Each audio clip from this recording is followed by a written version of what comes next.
evening and welcome to Carnegie Town Hall. This meeting of the City Planning Commission will begin with a few introductory remarks. The City of Sioux Falls Planning Commission serves as an advisory board to the City Council. It is the responsibility of the Planning Commission to consider and make recommendations on land use and zoning matters. Actions taken tonight on conditional use permits are final unless appealed to the City Council in writing within 5 days. Any recommendations made on preliminary subdivision plan requests tonight will be referred to the City Council for final action at the third council meeting of this month, or at the first council meeting of the next month if associated with a rezoning or major amendment. Any recommendations made on rezoning requests, major amendments, future land use amendments, or ordinance amendments tonight will be referred to the City Council for final action at the first council meeting of next month. Council meetings are held at 7 p.m. here in the Carnegie Town Hall and are televised. The Planning Commission will first approve the consent and then the regular agenda. In order to place certain non-controversial items on the Commission's consent agenda, planning staff and the Planning Commission apply the following criteria. First, the request conforms with the Shape Sioux Falls 2035 Comprehensive Plan. Second, planning staff recommends approval of the request. Third, there are no audience members present or written comments received in opposition to the request. And fourth, the application meets all conditions and requirements of the Sioux Falls zoning ordinance. By approving the consent agenda, the Commission is approving the items on consent. Therefore, upon approval of the agenda, those members of the public in attendance for those items are free to leave. For the regular agenda, the following normal public hearing procedure will be followed for each item. By first requesting planning staff to present a brief report on that item. Second, the petitioner or representative will be requested to come forward to make a statement or answer questions. After the petitioner has spoken, anyone from the audience who wishes to address the agenda item shall be recognized. Then the Planning Commission will discuss the matter further and take appropriate action. We ask that anyone addressing the Planning Commission move to the podium microphone and identify themselves for the record. Please limit your comments to less than 5 minutes. As a courtesy to everyone here tonight, we ask that you either turn off or please silence your electronic devices. This meeting is being televised on CityLink and will be rebroadcast Friday at 7 p.m., Saturday at 10 a.m., and Wednesday at 1 a.m. Thank you for your cooperation. Chair, I will be, excuse me.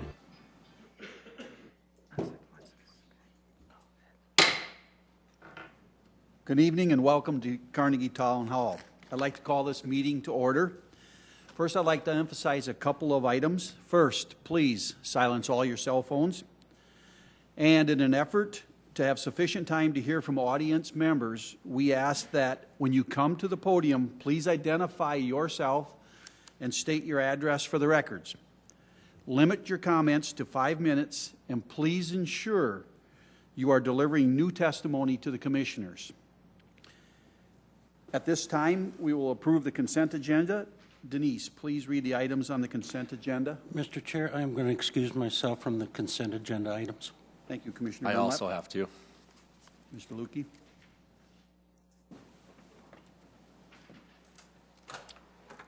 Item 1, approval of March 3rd, 2016 minutes of regular meeting. Item 2, March plats. Item 3, 2884-2015 rezone from the CN Conservation District to the C4 Commercial Regional District for allowed forms located at 2010 West Russell Street. Item 4, 4160-2016 rezone from the RD1 Twin Home Duplex Residential Suburban District to the RD2 Townhome Residential Suburban District for allowed forms located at the southeast corner of East 41st Street and future South Line Drive Avenue. Item 5, 4192-2016 rezone from the AG Agriculture and CN Conservation Districts to the I-2 Heavy Industrial and CN Conservation Districts for for allowed forms located east of I-229 and south of East Benson Road.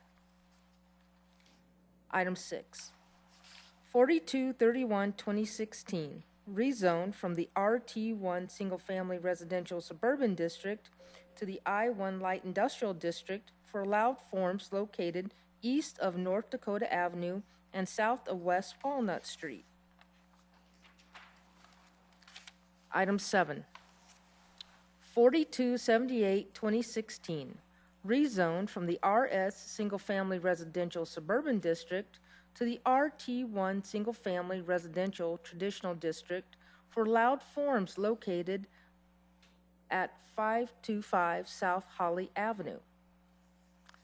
Item 8, 4301-2016, rezone from the RD1 Twin Home Duplex Residential Suburban District to the RT1 Single Family Residential Traditional District for allowed forms located at 1800 East Mulberry Street. Item 9, 4308-2016, rezone from the C2 Commercial Neighborhood and Streetcar District to the C3 Commercial Community District for allowed forms located at 621 West Russell Street. Item 10, 4329-2016, rezone from the RD1 Twin Home Duplex Suburban and RS Single Family Residential Suburban Districts to the I-1 Light Industrial and CN Conservation Districts, allowed forms located at 1304 and 1305 North Cleveland Avenue. Item 11, 4331-2016, rezone from the AG Agriculture District to the RA1 Apartment Residential Low Density District for allowed forms located south of West 26th Street and west of South Katy Avenue. Item 12, 4332-2016, rezone from the AG Agricultural District to the RS Single Family Residential Suburban District for allowed forms located at 7900 South Brandy Avenue. Item 13, 4339-2016, rezone from the I-1 Light Industrial District to the RA3 Apartment Residential High Density District for allowed forms located at 3700 and 3800 West Tickman Street. Item 14, 4344-2016, rezone from the RS Single Family Residential Suburban District to the RT1 Single Family Residential Traditional District for allowed forms located at 515 South Conklin Avenue. Item 15, 4269-2016, initial development plan for University of Sioux Falls campus located at 1101 West 22nd Street. Item 16, 4305-2016, initial development plan for Augustana University campus located at 2001 South Summit Avenue. Item 17, 2893-2015, preliminary subdivision plan for Wexford addition located at the southeast corner of East Benson Road and I-29.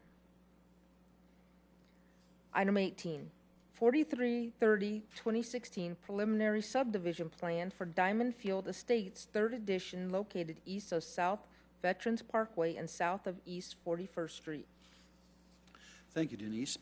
Are there any objections from the audience on items 1 through 18 and would like them to be moved to the regular agenda?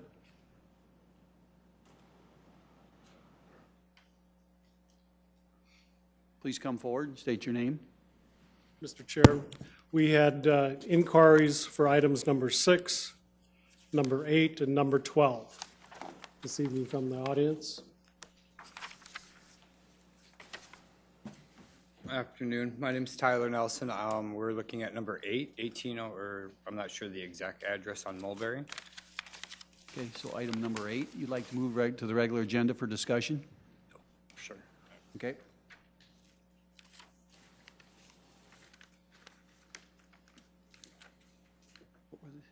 And Yeah, you can go ahead and sit down then, please.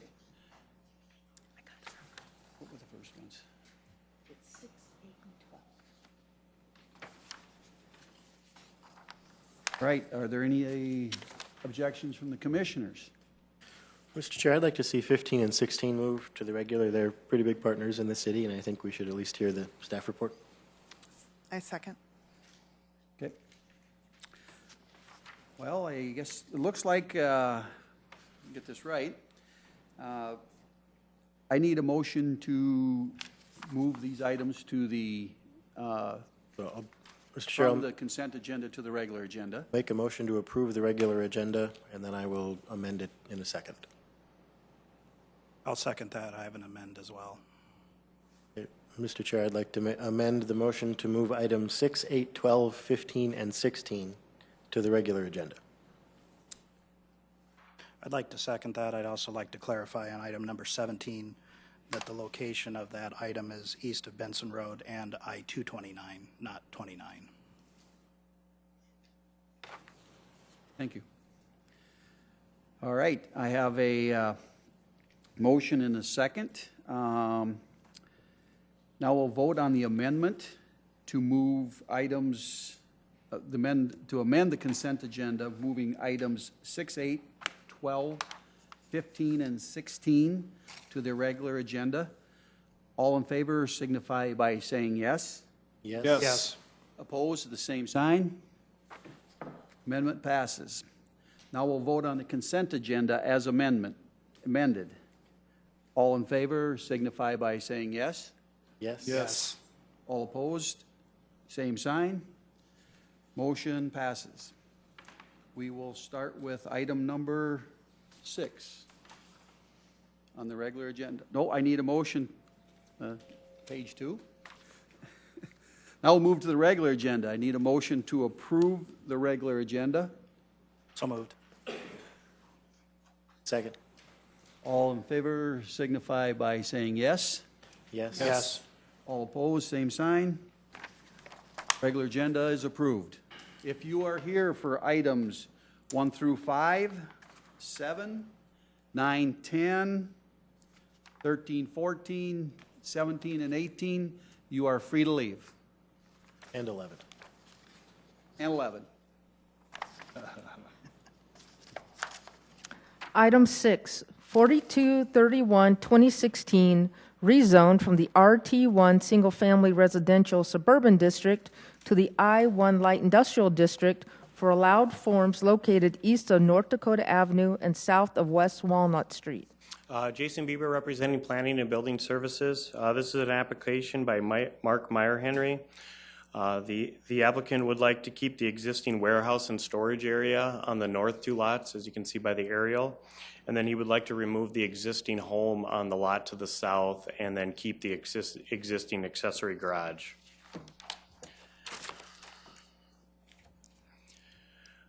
The existing warehouse and outdoor storage areas on the 1428 and 1430 North Dakota Avenue have been established in this area for some time. However, if improvements were ever conducted on either of these properties, the applicant would have to provide that level C buffer yard along the west, north, and east sides. Further, if 1426 North Dakota Avenue is redeveloped, other than leaving the existing detached garage, they would also have to provide that level C buffer yard. That buffer yard includes a 30-foot setback, 4-foot berm, or 6-foot fence, and 40 units of landscaping per every 100 lineal feet. The proposed zoning does meet the comprehensive plan. The 3 lots are located within a transition area from the residential to commercial and industrial uses.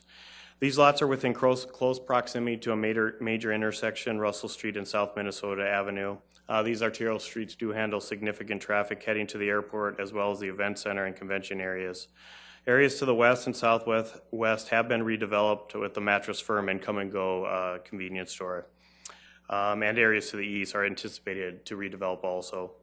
If the rezoning of this property is approved, the 3 parcels will be zoned I-1 light industrial, and the existing warehouse and storage area will no longer be non-conforming. Finally, the existing single-family home can be raised, and the accessory garage can remain and used for storage. if this rezoning was denied, the existing warehouse and storage use at 1428 and 1430 North Dakota Avenue will continue to be non-conforming, and the existing single-family home and detached garage would both have to be removed or both kept. Because the subject application is consistent with the Sioux Falls Comprehensive Plan, and any new development for these three parcels will be required that level C buffer yard requirement, staff does recommend approval of this rezoning, and I'd be happy to answer any questions you may have. Commissioners, are there any questions of the staff on this item? Thank you, Jason. Is the petitioner here? So please come forward and state your name and address.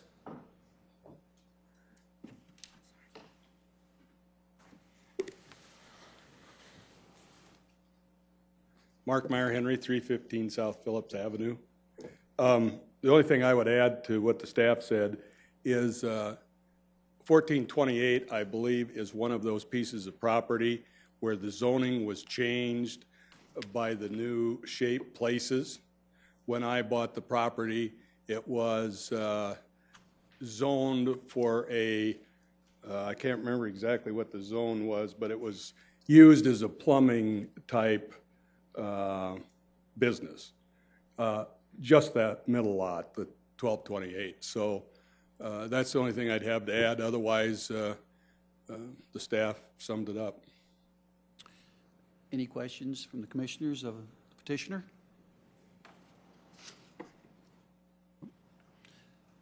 Thank you. Is there anyone from the audience that would like to address this?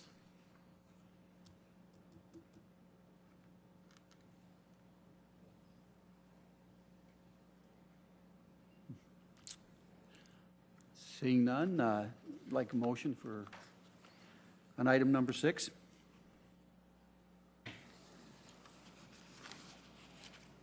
Move for approval, item number 6. Second. Second. Any discussion? Seeing none, all in favor signify for item number 6, signify by saying yes. Yes. Yes. Opposed, same sign. Item number 6 passes. Item 8, 4301, 2016, rezone from the RD1 Twin Home Duplex Residential Suburban District to the RT1 Single Family Residential Traditional District for allowed forms located at 1800 East Mulberry Street. The applicant here is Gary Van Rigamorter. He is looking at constructing a single-family home on this existing 44-foot wide lot. The proposed zoning does meet the Sioux Falls Comprehensive Plan. This existing 44-foot lot wide, which is less than the 50-foot minimum that is required within the current zoning district of RS to build a single-family home on this lot. Therefore, if this rezoning to RT1 is not approved, the lot will continue to sit vacant for the foreseeable future. If the rezoning is approved, the applicant can develop the lot for a single-family home utilizing the reduced setbacks provided with the RT1 single-family residential traditional zoning district. The site plan up here does indicate those setbacks as if it's approved in the RT1 zoning district. They would have one 10-foot front, one 20-foot front, 5 on the sides, and 10 feet in the rear. Because the subject application is consistent with the Sioux Falls Comprehensive Plan and the lot is virtually undevelopable for single-family and twin home duplex uses under the current zoning district, staff does recommend approval of this rezoning. And I'd be happy to answer any questions you may have. Commissioners, any questions of staff? Mr. Chair? Jason, before Sioux Falls, what would the petitioner what would he had to have done to allow a home to be built here? Would that have been to the Board of Adjustments? If the lot was less than 50 feet, he would have had to apply for a variance to the Board of Adjustments. Because of Sioux Falls, we can change the zoning. That was one of the reasons why the RT1 was created, is to address some of these 44 under 50-foot lots that we have in the core area. So, thank you, Jason. Any other questions? Thank you, Jason. Is the petitioner here? Please come forward and state your name and address.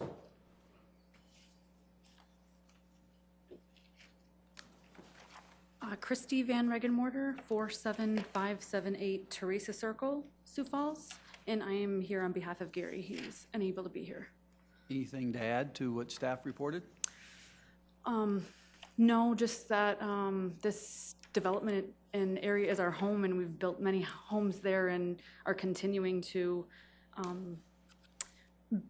keep the value of the neighborhood up, and we'd like to use that property for our single-family home. Okay. Any questions from commissioners? Thank you. Is there anyone from the audience that would like to speak on this item?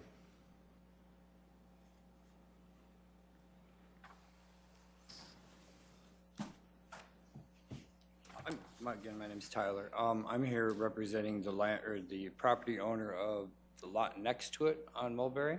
She just wants to know what the buffer zone between the property line and where they would have built the house would be. And I think you answered that at 5 foot. I'm sorry. Which property line now, sir? We are the property to the west. We east. own the property of 1806 East Mulberry Street. It's the adjacent lot. Okay, and the setback was 5 foot, isn't it, Jason? Okay, that's what we I'm just confirming.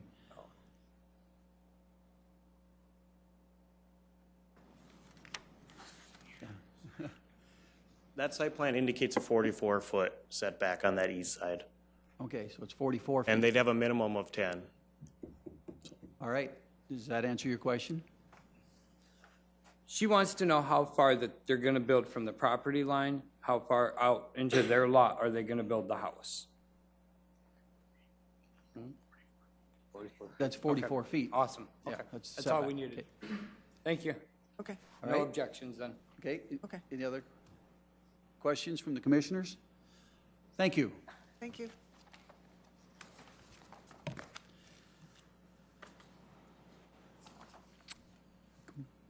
Commissioners, I need a Motion to approve item number 8. Second. Second. all in favor? Well, any discussion first? Any discussion first? Well, as I look at a property like this, it makes a lot of sense to be able to change a vacant lot into something useful such as a single-family residence. So this is a good use of this particular property for this type of zoning, I think. All right, thank you. Anyone else? No further discussion. All in favor of item 8 signify by saying yes. Yes. Yes. Opposed, the same sign. Motion passes. Mr. Chair, I'm going to have to step down for the next one.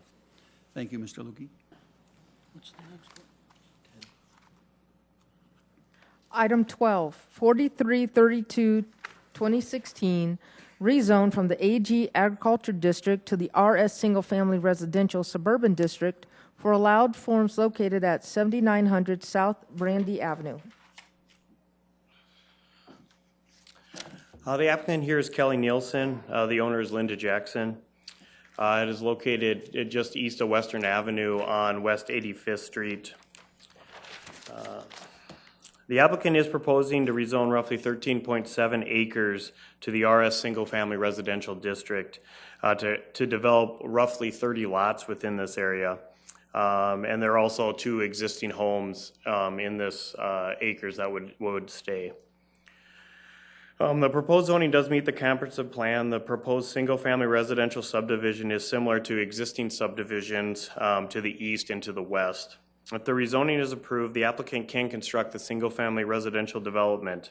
If the rezoning is denied, the parcel will continue to be zoned agriculture and could be used for a detached farm dwelling or agricultural uses such as production, storage, keeping, harvesting, grading, packaging, processing, livestock, poultry, and fruit. Because the subject application is consistent with the Shape Sioux Falls Comprehensive Plan, staff does recommend approval. Thank you. Any questions from the Mr. Chair? commissioners? Yes.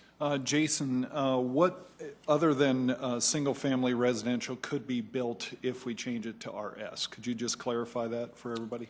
Everything would all they could build would be single-family unless they constructed some sort of a school or a church adjacent to West 85th Street, so.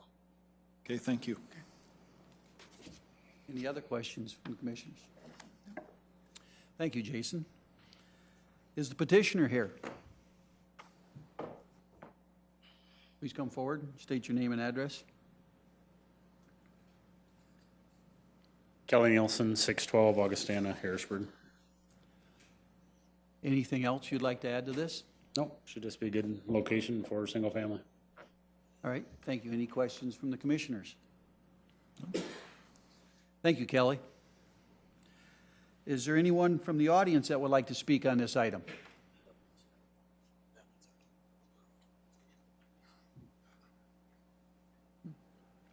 Seeing none, oh, come on up, sir, please.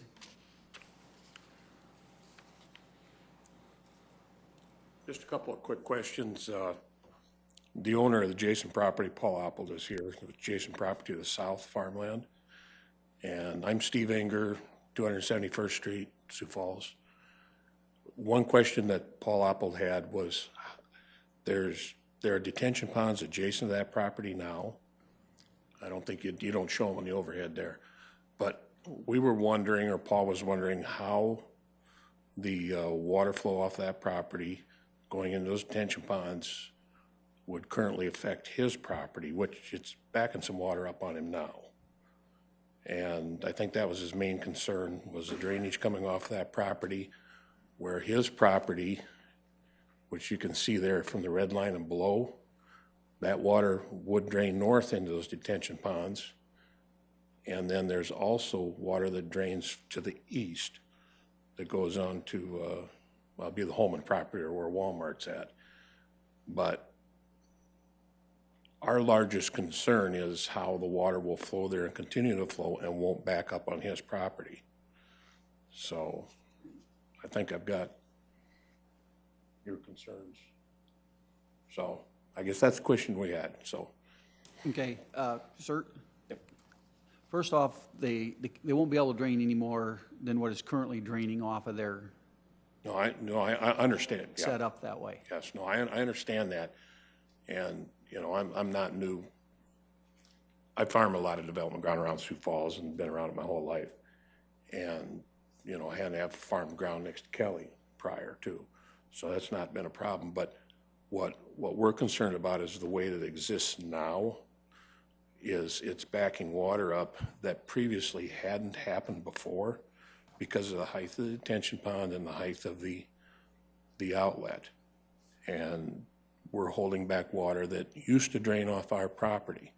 Now, the height of the ditch, the height of the vested drainage ditches in that area, with the current detention pond, that water's higher than what it was prior to being developed or turned into a detention pond or retention pond.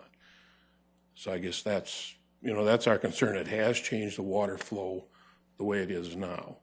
And I guess Paul's concern was if we would have additional water, how that would be affected, or if something could be done to not allow that water to continue backing up onto his property currently. If I make myself clear, but okay. Okay. Well, sir, I think some of that that's not what we're here to talk about tonight. I guess is we're looking at just the rezone. So I would say you should. I understand that. Yep, you should talk to the city water engineers, and they can tell you exactly what's going on. Our concern wasn't with the existing property; it was how this would affect the current water level in that drainage pond. If you understand me with the development of that, so that was. Yep, I appreciate that, and nothing will change until it's developed, and then they'll have to go through the city and get all of the necessary permits to even develop it.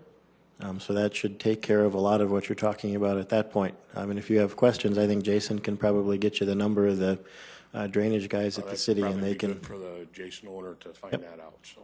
Well, Thank you. Appreciate that. Is there anyone else from the audience that would like to address this issue?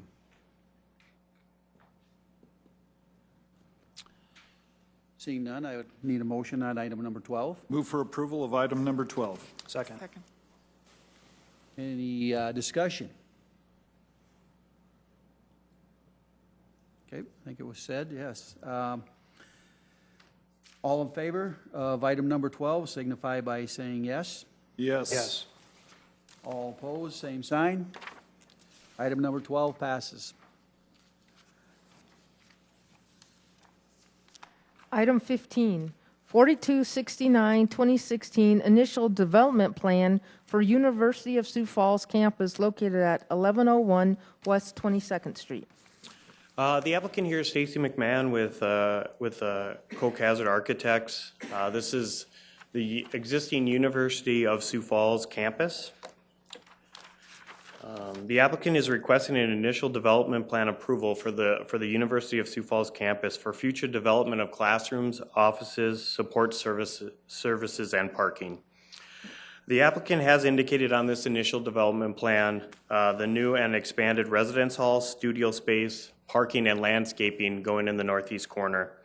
The site is inviting for pedestrians, bicycles, and vehicular traffic. Parking standards within the S2 PUD may utilize shared parking calculations. Below are the parking calculations as provided by the applicant.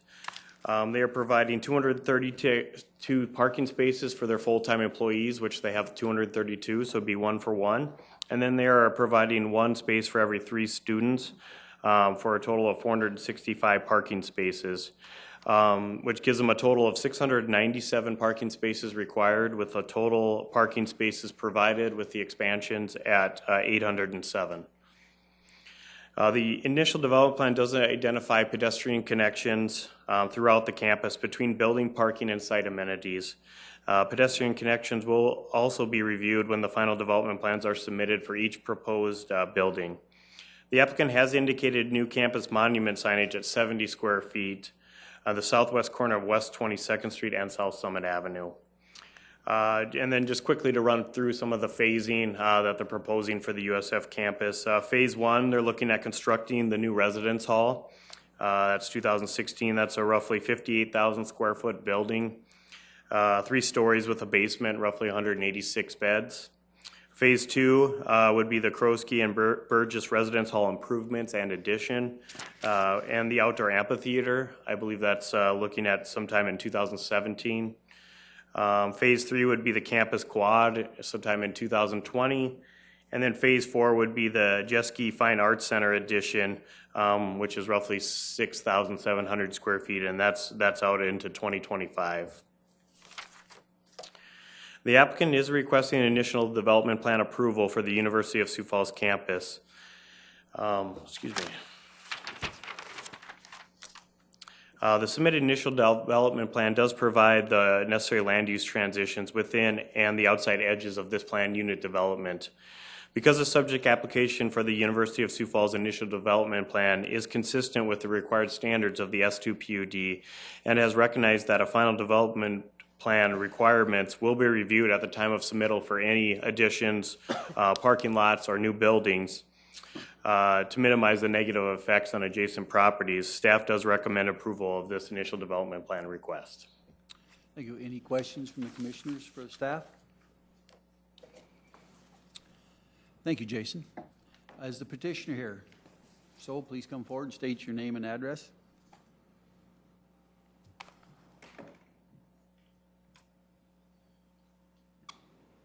Stacy McMahon, 716 North Waltz Avenue.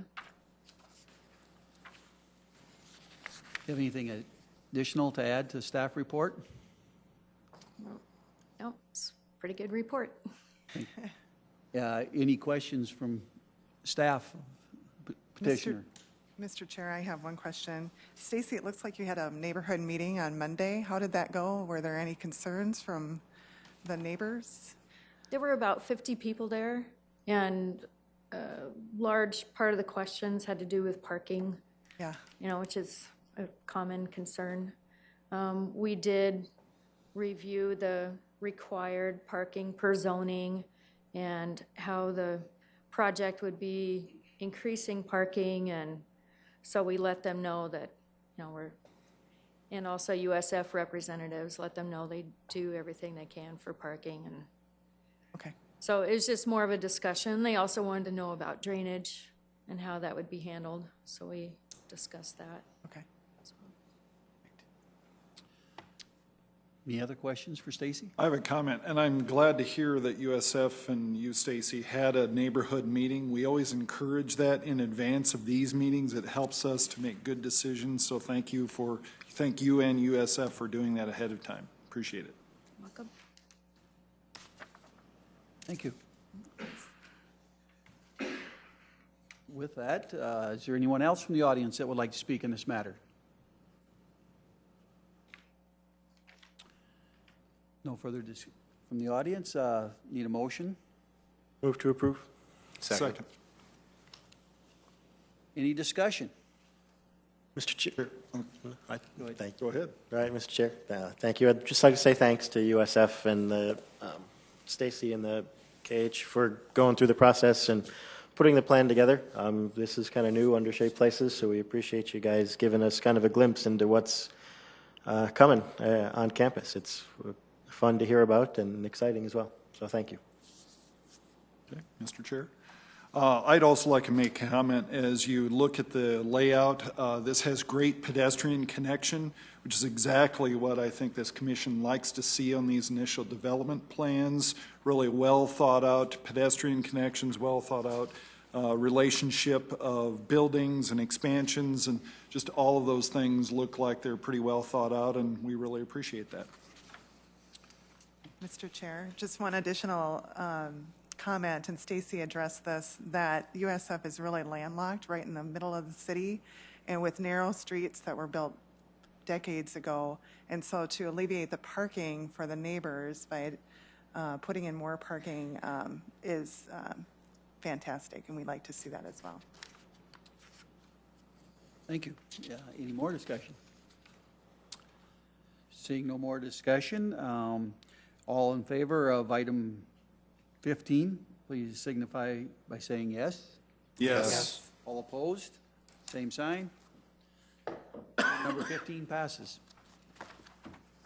Item 16, 4305, 2016, initial development plan for Augustana University campus located at 2001 South Summit Avenue. This is our second initial development plan of the night. I'll take myself. Okay. The second initial development plan of the night, this one for Augustana College, which is in the similar area. They are looking for approval of their initial development plan for future construction. The applicant has indicated on the initial development plan new student apartments, student activity center, commons addition, flexible building space, and athletic building. The site is inviting for pedestrians, bicyclists, and vehicle traffic. The existing parking space on campus is 1,907, which they are required just under 1,000, so they have quite a bit of additional parking than what is required. The initial development plan does identify pedestrian connections throughout the campus between building, parking, and site amenities. Pedestrian connections will also be reviewed when the final development plans are submitted for each proposed building. And then I'll quickly run through some of their phasing plan also. Phase 1 is an apartment building construction in 2016. That would be about 3 stories, 8 to 10 units with roughly 32 to 40 occupants. Student Activity Center in 2017, 140,000 square feet, 2 stories. I believe that's indicated by the yellow on the west side here. Phase 3, some flexible athletic buildings in 2007, about 3,000 square feet. Another flexible building of about 34,500 square feet for 2020. A commons addition of just under 10,000 square feet in 2020. And another apartment building with about 32 occupants in 2020. And they also did have a neighborhood meeting on Tuesday, March 22nd, and I believe the applicant can give you a little more information on that, but I believe there was quite a few neighbors that attended. The submitted initial development plan does provide the necessary land use transition within and on the outside edges of this planned development. Because the subject application for the Augustana University initial development plan is consistent with the required standards of the S2 PUD and has recognized that a final development plan requirements will be reviewed at the time of each building submittal. Staff does recommend approval of this request. Commissioners, any questions of staff? Jason, I do have one question. I know that you said that they were 1,000 over on their parking spaces. They were only required to have 1,000, but they already have 1,900. Is that correct? Yes, that's the way I'm reading the staff report here. Is the existing spaces on campus is 1,907, and the total staff and students parking spaces required is just under 1,000. And Frank, maybe the applicant may be able to give you a little bit more insight on how many they have for sure. But okay, and with these additions, would they be required to have any more parking? they would be required to meet the minimums. So if I would assume each addition would require more parking, but if they already have areas above that, they would be able to probably not provide any until they got close to that number. So, okay, thank you. Sure. Jason, it looks like they'll be asking for a petition to close Grange Avenue. Any timing reference to that? Or? That I do not know. I know they've been working through with engineering about closing Grange. I believe it's from 33rd to 37th or so. And those discussions are kind of ongoing. I think there's several utilities within that street, so it might be a little difficult, might take a little time. But I believe the applicant can maybe give you a better timeline on when they're proposing to do that. But if that's the student or the athletic facility that they're looking at constructing, student activity center, excuse me, they have that slated for 2017. So I would assume they'd probably try and close it next year, but if it's all approved. Any more questions? Thank you, Jason. Is the petitioner here?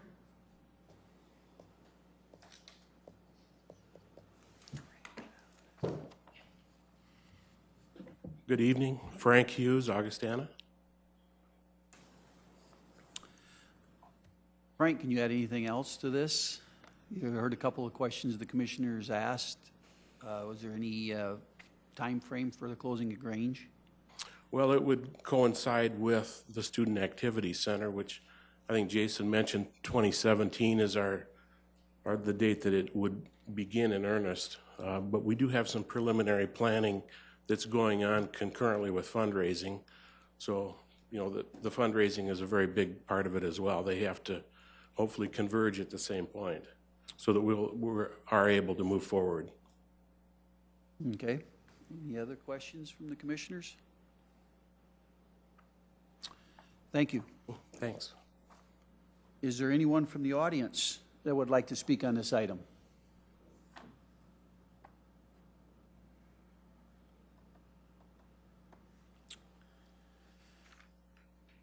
Seeing none, like a motion for item 16? Motion approved. Second. Any discussion? Mr. Chair, I'll echo the same thing I told the guys at USF, that we appreciate you going through the process and kind of laying it all out. New to the commission for the last 2 years with the initial development plans for all the big institutions. You guys are a big part of the community, so we appreciate you going through the exercise here. Any other discussion? Hearing none, all in favor of item 16, please signify by saying yes. Yes. Yes. All opposed, same sign. Item 16 passes. Item 19, 4172, 2016, rezone from the RR Rural Residential District to the RS Single Family Residential Suburban District for allowed forms located at 2809 South Jonathan Lane. This is an application by Russell Kalmus. The applicant is proposing to rezone this 0.8 acre lot to the RS Single Family Residential District. The existing 0.8 acre lot doesn't meet the minimum lot size for a rural residential single family district of 1 acre. Therefore, a house cannot be constructed until this property is rezoned. Just kind of give you a little bit of history of this area. The Orchard Heights area was annexed into the city in 1978. It consists of single family homes on larger lots with increased setbacks. It was rezoned to the Orchard Heights Plan Development District with the new zoning ordinance in 1982. This plan development allowed single-family residential with the following setbacks and requirements. So they were 80-foot lot widths, 30-foot front yards, 15 side, and 40 feet in the rear. The proposed RS single-family residential suburban zoning district is in compliance with the comprehensive plan. The existing lot does not meet that minimum 1 acre lot size within the rural residential zoning district. There are a total of about 86 single-family lots in the old Orchard Plan Development District, with roughly 71 of them not meeting the minimum lot size of 1 acre, which is about 82.5%. Which is required to construct a home in the rural residential district. However, the required setbacks and minimum lot frontage of the RS zoning district are less than the setbacks and frontages of existing homes within this neighborhood. Therefore, staff feels conditions of increased setbacks and frontages should be added as part of this rezoning. Additional setbacks should help preserve the original intent of the Orchard Heights subdivision. If the rezoning of this property is approved with the recommended conditions, the applicant can sell the lot for a buyer to construct a single-family home on the lot with increased setbacks.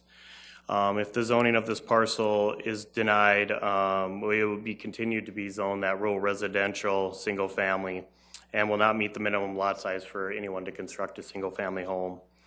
Because the subject application is consistent with the Shape Sioux Falls Comprehensive Plan and the increased setbacks and lot frontages should help preserve the existing neighborhood, staff does recommend approval of this rezoning with the following bulk regulation conditions. The required lot width of 80 feet, required front yard of 30 feet with a second front yard on a corner lot can be 25, side yard of 15, a rear yard of 40, and keep that maximum height of 35 feet. Thank you. Any questions from the commissioners of the staff?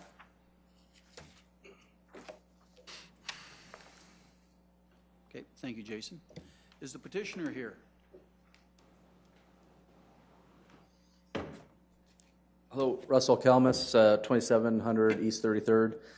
I purchased the lot 4 years ago with the intent to build on it myself. Due to some family issues, we ended up buying a house actually just kind of around the corner on 33rd, an existing home, and then put this lot up for sale. We had a purchase agreement with a buyer who had initially wanted to build on half, sell off the other half. They started going through the rezoning here a couple months ago. When it went to the city council, it got tabled. So the buyers then backed out. So I have picked up from where they left off to just try and get it rezoned so it is actually buildable. Obviously, nobody wants to buy it if it can't be built on right now. We don't have any problems with the setbacks. We had no intentions. We did have a neighborhood meeting last Thursday. Roughly about 15 people showed up. After much discussion, a big majority of the concern wasn't with these setbacks and such like this. I believe then they followed up with a meeting on Monday with Jason, about 6 of them. The biggest concern was the uncertainty of what RS or what was going to be allowed by that being rezoned RS. Their concern was, can it go down to 5,000 square foot lots and build 4 or 5 homes on there, et cetera, et cetera. I told them that was never my intent. My intent is just simply to get it sold. Obviously, if with the increased setbacks, the majority, the most homes that could be built on that would be 2, which a majority of them had no problems with that. The 2 lots to the north, it would roughly be split just exactly like that.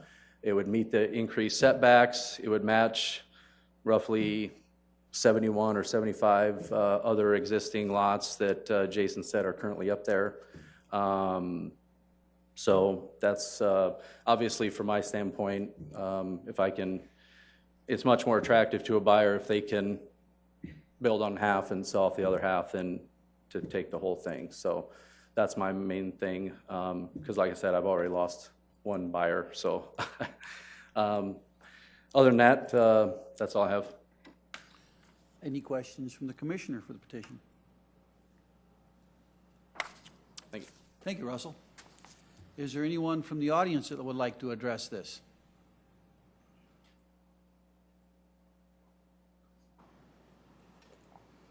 Please come forward, state your name and address. My name's Dan Struford. I live at 2700 South Kincaid Avenue. It's a property just adjacent to this one on the northwest lot there. Thank you for the opportunity to be part of this process. We appreciate the fact that you deferred this topic from last month's meeting to this month and afforded us the opportunity to get together with Mr. Kalmus and other residents in the neighborhood. Being invited here to talk through this indicates certainly that you want to hear our voices and give us a voice in the decision that's made here tonight. I guess I'd like to suggest that Mr. Kalmus has pursued the wrong venue to solve his problem, which is that his lot cannot be developed as it is today.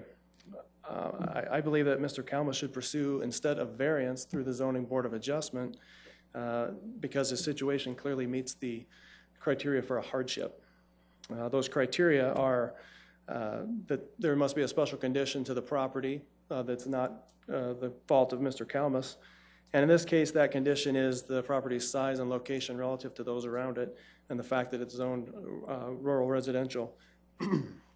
The other two criteria are that it's that strict enforcement of the current zoning restrictions that are in place will prohibit the development of the property, which is clear.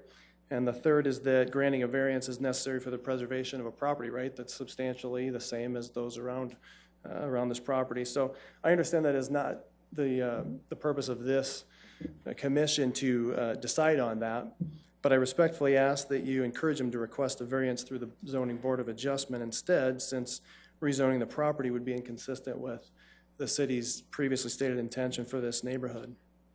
To lend a little more support to this, the vast majority of the lots that were mentioned that are less than an acre are in fact more than 20,000 square feet, which if this lot were to be split in half at a future time, those lots would not meet that minimum 20,000 square feet, which had been agreed upon in the past. So most of those lots are at least 20,000 square feet. And then quickly about spot zoning. Admittedly, spot zoning does not necessarily occur when there's an isolated parcel that's zoned differently than those around it. I understand that. And one of the criteria that for spot zoning is that the action's not in accord with shaped places. And I'll defer to your judgment, Jason's judgment. I believe that this would still be in accordance with shaped places.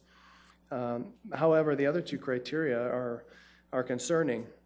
One is that a small parcel of land is singled out for a special and privileged treatment, and the second is that singling out is not in the public interest, but only for the benefit of the landowner. So perhaps this request isn't in conflict with shaped places, but I do believe that the spirit of the criteria are pretty clear, and that this request wouldn't be in accordance with that. So a simple zoning variance would allow this property to be developed as it is, without setting precedent to rezone other rural lots. To approve this rezoning request would simply be to allow Mr. Kalmus greater probability of finding a buyer to pay the above market asking price. That's exactly the kind of thing that I believe this commission is here to protect against. So considering this, we respectfully request that the Planning Commission deny the rezoning request and instead encourage Mr. Kalmus to pursue a zoning variance, the criteria for which I believe he clearly meets. Thank you. Any questions from commissioners? Thank you. Thanks. Is there anyone else from the audience that would like to speak on this item?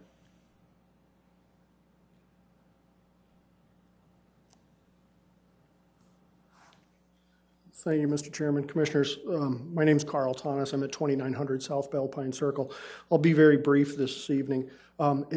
First, I want to thank the city staff and the applicant, and in fact the applicant's real estate agent, and my fellow neighbors. Your granting the deferral from the last agenda gave us an opportunity to get to know each other, and the staff has been very generous with documents and history of the neighborhood, and I've appreciated the opportunity to meet the applicant and talk out our positions, and I appreciate that opportunity, so thank you. One of the things I think that struck me, though, as I learned more and more about the history of that neighborhood is that it's remarkable to me that Since about Jimmy Carter's administration, when I was in 7th grade, this neighborhood has been defending its low population density, its low housing density, and its special character.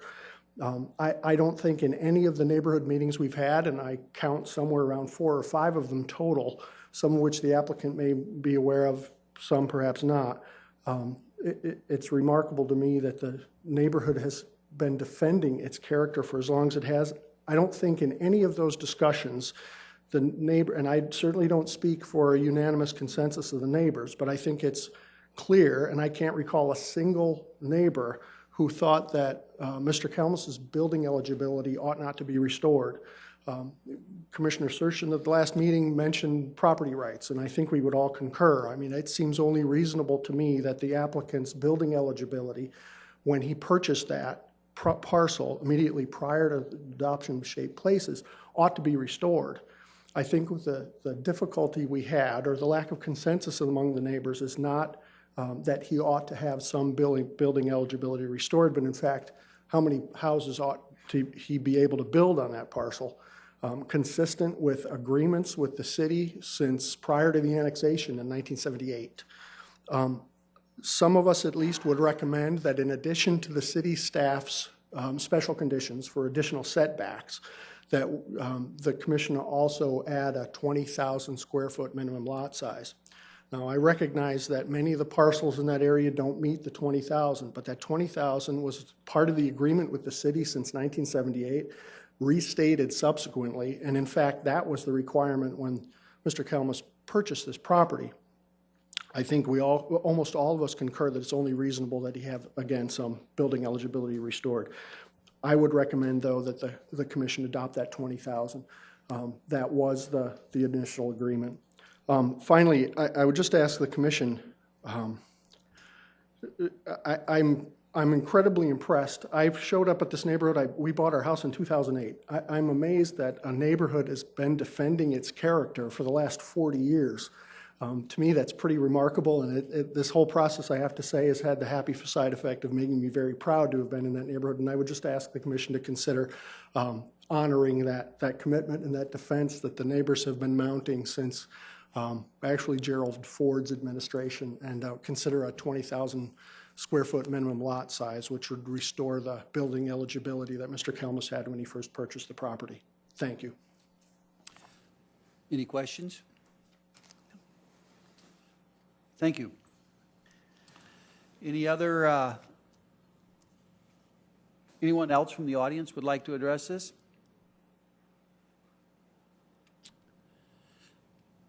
Seeing none, I need a motion for approval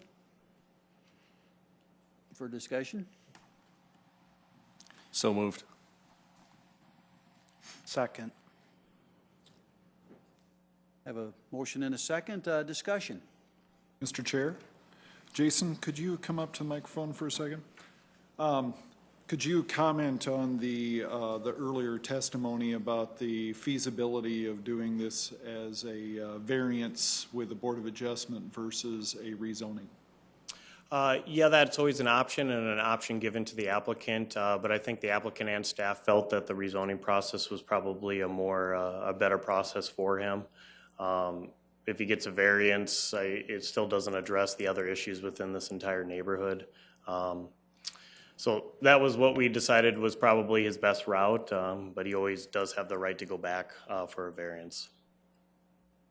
Okay, thank you. Any other discussion? Mr. Chair, it would appear that as I look at this map, and these may be rough numbers at best, but this subdivision then, there are 5 conforming properties, 70 that are not. And as I understood from the way that the building permitting process works, 70 of these properties wouldn't be eligible to apply for a gazebo right now because their lots are too small for this zoning. So in testimony in prior meeting, I think it was said, concerns from some of the neighbors, how many times is this going to have to come up again? Well, I would say probably about 70 more times this could potentially come up if we don't start to address this. And it's not really spot zoning. I think it's more they are unable to do anything in the subdivision right now on 70 of these lots. That's a lot of handcuffs. Okay. Any other discussion?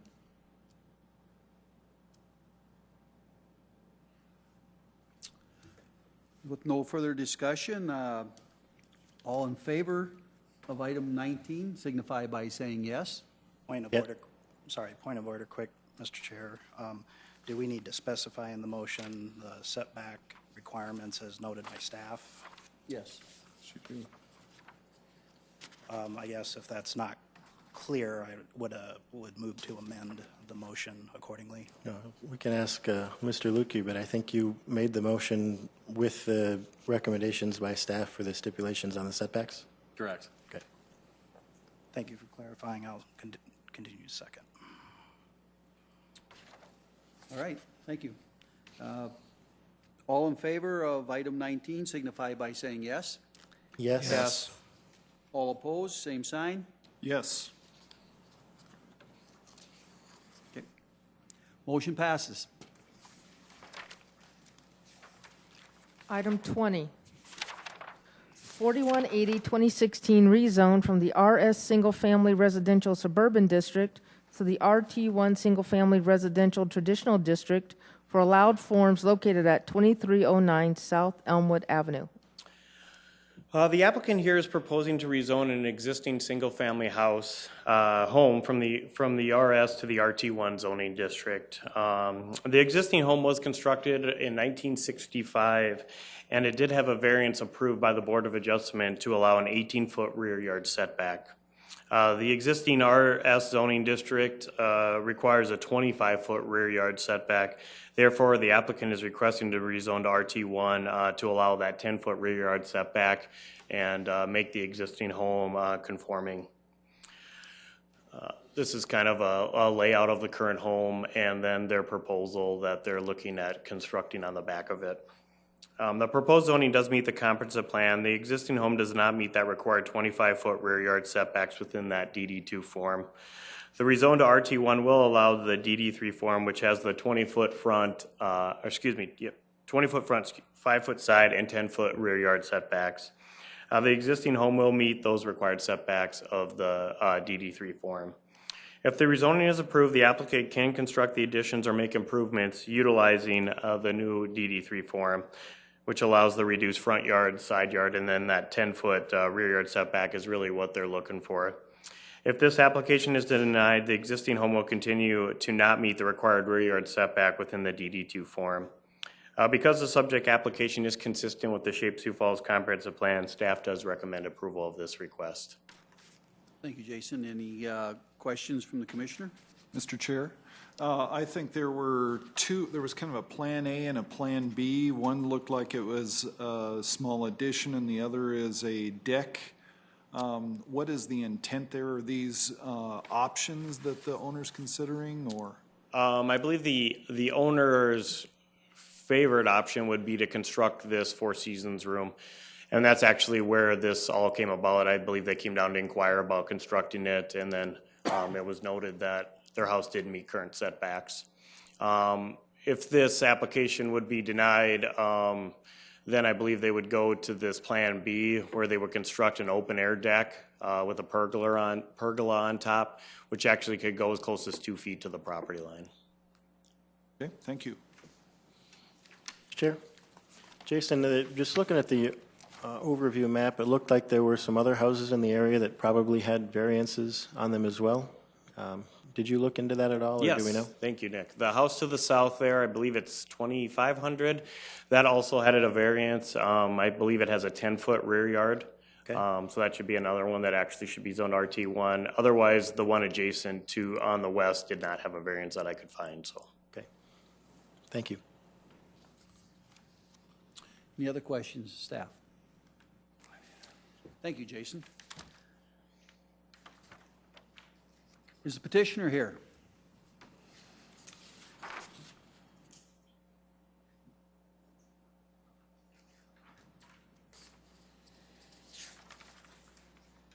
Good evening. Ron and Lori Krenz, 2309 South Elmwood Avenue.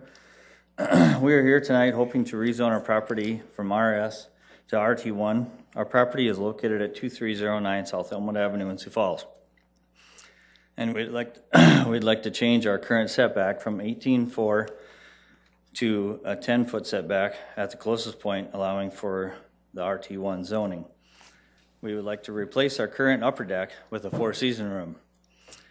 We have previously sent a letter explaining what we had hoped to do with our property. Our home was built in 1965. It was a one-level ranch walkout. Our home was not changed in all of these years.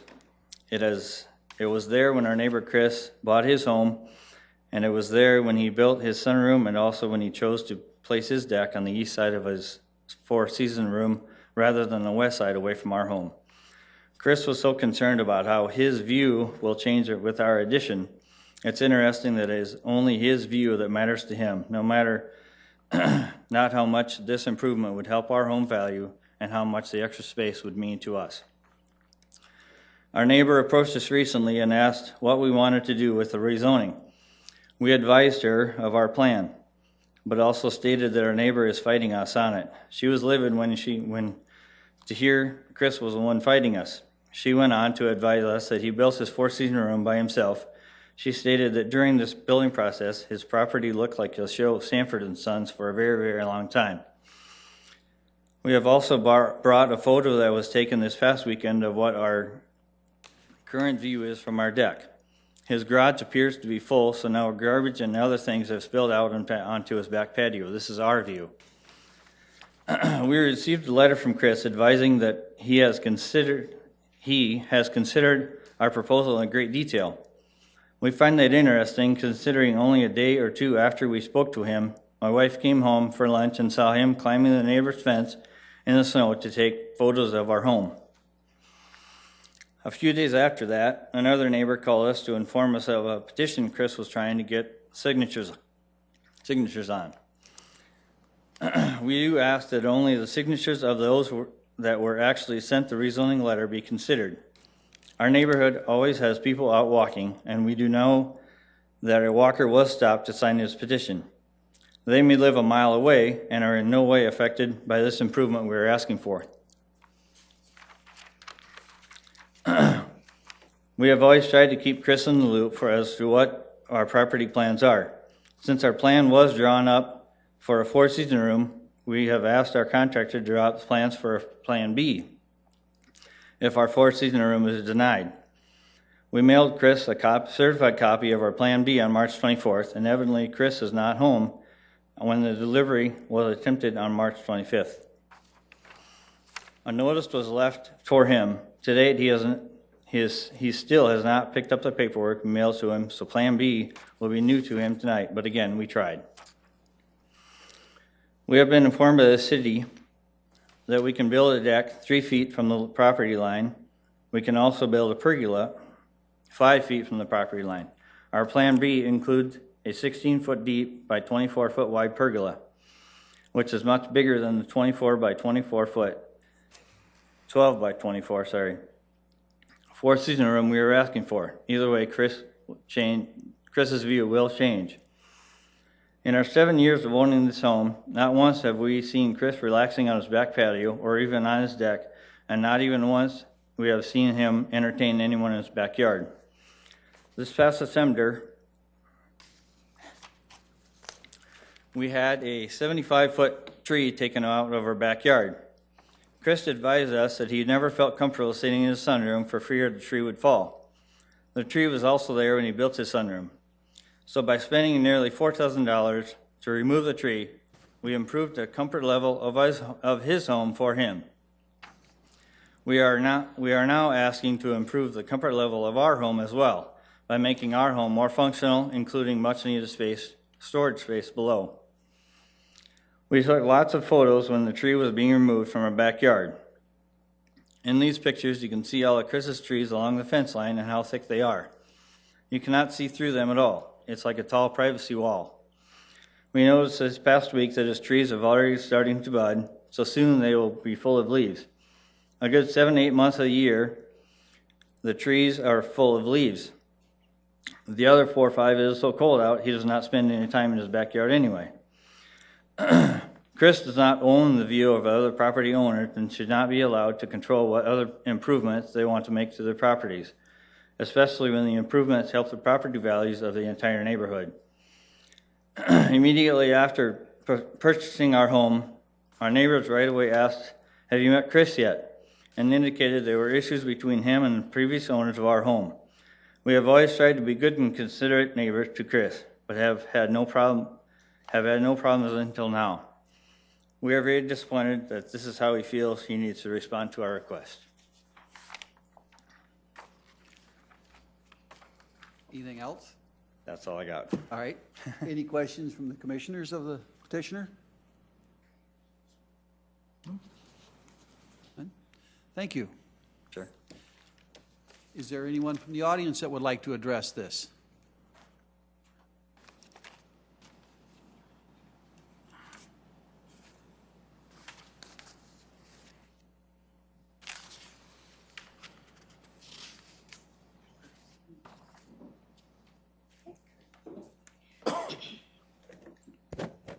Hi, my name is Carolyn Abels, and I live right next door to the north at 2305 South Elmwood. I moved into this wonderful neighborhood a couple years before the Krenz family bought the home. I can see, even from my deck, I can see where their deck has developed some structural issues over a period of time now, and they knew that this year they're going to have to tear it all down. Okay. And so I understand why this is the perfect time, why they feel it's the perfect time for them to enclose the new deck, make it into a 4-season room, and the main point, the way I understand it, is that the Krenz won't be building this 4-season room any taller than the house already is, and it won't be any closer to the fence line than the deck is already. But it's going to give them that nice enclosure from their home. The enclosure will not be blocking any natural light to the property. For Mr. Norgren that lives and is opposing this, it won't be blocking any natural light because the Krenz property sits northeast of his property. He's very concerned about his privacy, so I would think that this enclosure would give him more privacy, not less, rather than having a larger open deck. It wasn't hard for me to figure out right away when I moved into my home. I own the home and I live in the home next door. But it didn't take me very long to figure out that he likes his privacy, because just looking at the pictures you can see that he planted a lot of trees really close to the fence line. So the natural thing for those branches to do are going to be hanging over on a neighbor's property, which they do. And it is annoying, but it's, it's annoying to deal with that, but it's not worth getting upset over. And as you can see in those pictures that I have also provided there, that those trees give Chris his little island of privacy. And I'm just sorry that this is being opposed. I just don't think it's necessary to oppose it. Any questions? Thank you. Any questions of Carolyn from the commissioners? Mr. Chair, Carolyn, we've got a petition here that's got 24 signatures on it. I realize there's 2 or 3 not in the neighborhood, but 18 of them are on 31st Street. And why would they assign this petition? Well, I'm going to give you one example. Right next door to Mr. Norgren's house, it was recently sold to a woman with children. Now, she's a new neighbor in this great neighborhood. And I understand that he was out there, he approached her with the petition, and he was out there throwing his arms around her. He's a tall man, and I'm sure he'll speak tonight. But I would maybe find him intimidating. And the fact that she's brand new to the neighborhood, she went ahead and signed the petition, although it certainly isn't going to affect her at all either. And all those people on 31st Street, they don't see it. They don't even see the backyard there. You'd have to almost stop the car and look between the two houses to see what the issue is. But to me, the biggest point is that if they can build that four-season room, it's not going to be any closer to his property than the deck is now. Thank you. Thank you. Any other questions for Carolyn? Thank you, Carolyn. Is there anyone else from the audience that would like to address this item?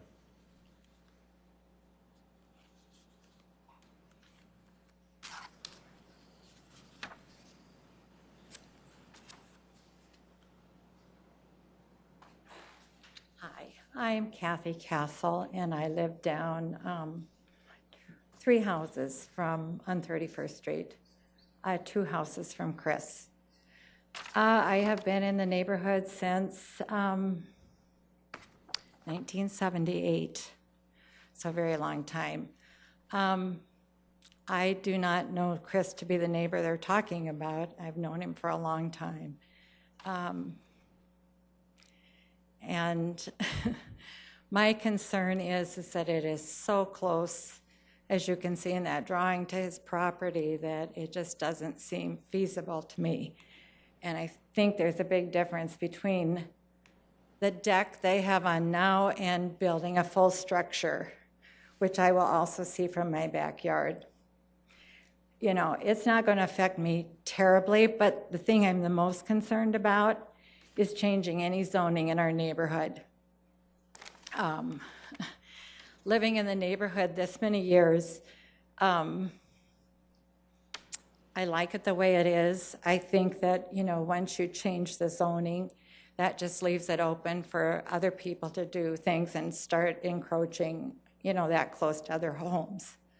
So that's my main concern, that it sets a precedent. And I just also like to say in Chris's defense that I don't know him to be the neighbor they're talking about. So anyway, that's all I have to say. Ma'am, is there any questions from the commissioner for Ms. Castle? No. Seeing none, thank you. Is there anyone else from the audience that would like to address this?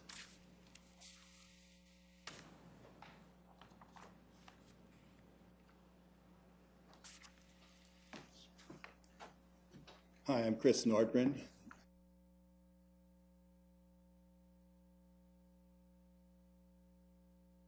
Adjacent to the property that's seeking the rezoning, and of course I am speaking in opposition to the rezoning.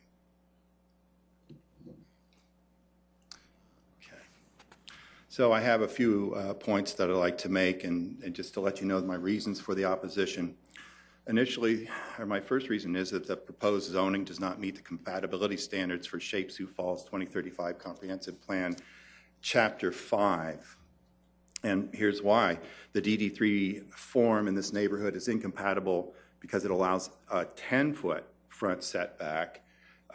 That's clearly specified in the bulk regulations, section 160.084, number 1, and with the configuration of a house of this type. And so I'm very concerned about that 10-foot front setback. That could be built at any time if this were rezoned in this manner.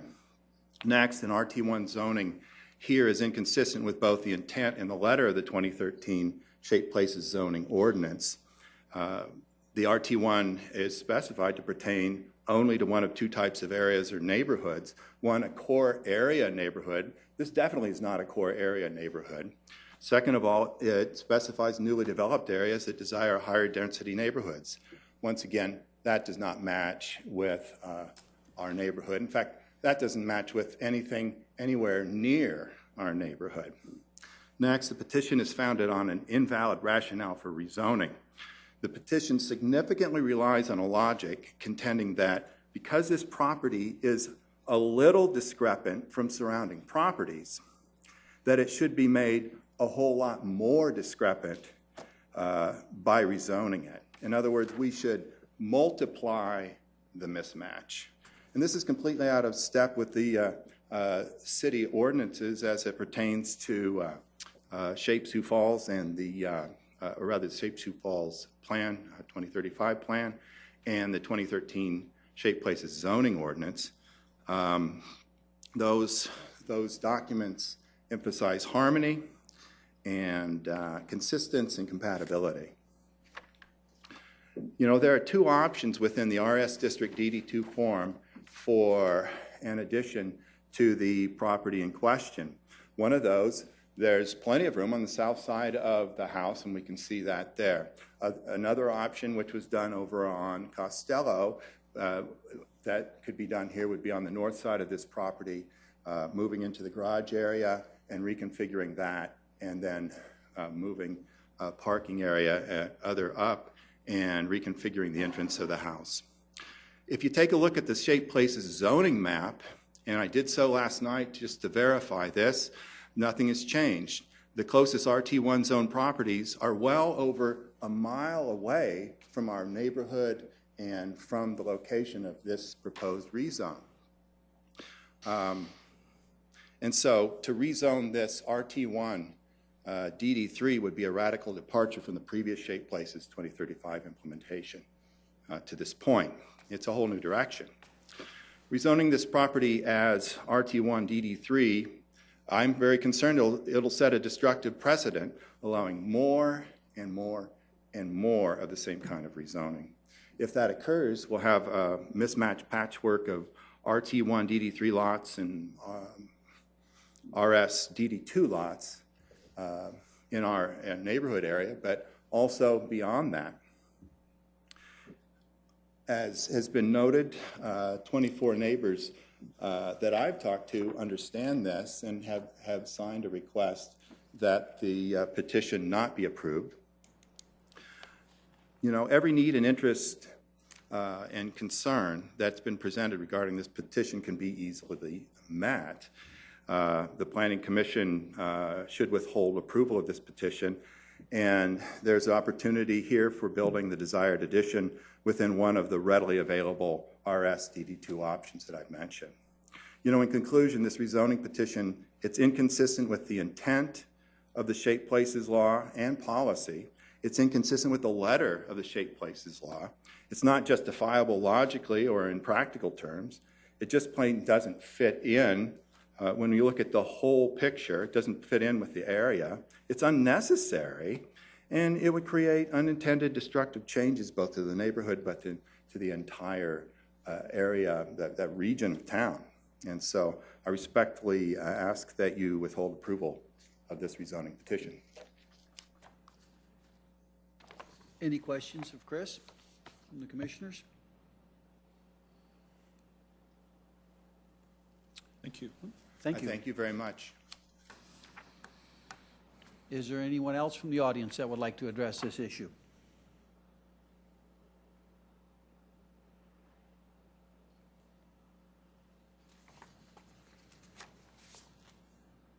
Good evening. I'm not a speaker like everybody else ahead of me, but I'm Jim Groseth.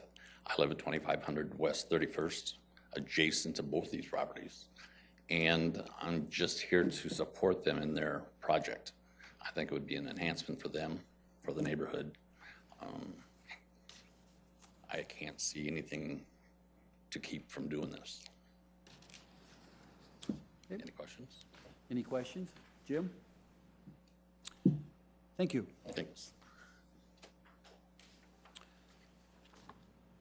Is there anyone else from the audience? There's some new testimony on this item.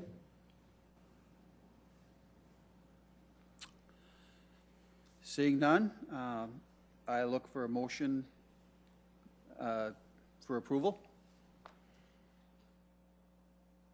Mr. Chairman, move to approve for discussion I'll second that. I have a motion and a second. Discussion. Well, as I look at it, Mr. Chair, this is a very small backyard already. It's well under what the minimum requirement is for its current zoning. By changing the zoning, yes, it relieves that backyard minimum, and this addition looks like it builds right up to that new minimum. And I also believe, as one of the people stated from the audience, that an addition to a house with a roof and the full height of things is a lot different than a deck. And in my mind, I think this is a difficult rezoning in my mind. I would echo Mr. Irvin's comments. I can totally see the owner's plan here and their vision. I can also see the benefits of, with the current zoning, going with Plan B, so to speak. So I too, this will be a tough call. Mr. Chair? So the way I'm looking at this, Commissioners, is on a land use. Is RT acceptable next to RS? I mean, we approved several of these in the consent agenda where there were RT lots immediately adjacent to single-family lots, and that, I mean, that's the transition. That's what happens, and especially as you get into older neighborhoods that have, non-conforming lots. They're odd lot sizes. They're, different than a lot of other areas. So, and I appreciate Chris and all the work you went through in laying your arguments out. I would also, I guess, say I have a lot of faith in staff. They went through the whole staff report and they found it to be acceptable. So on the basis that I think traditional next to single family is acceptable, I'm going to vote in favor of it. Mr. Chair? Yes. Nick, I know where you're coming from. I think there's a lot of dynamics going on in this neighborhood. I think it'd be hard when I look at a petition where 24, 18, pretty close neighbors kind of voice an opinion this isn't something that we want in our neighborhood. On the consent agenda item, nobody come up and, said a word about those, and I have a little different feeling about that. With this type of petition, it'd be hard for me to support it if the neighborhood doesn't.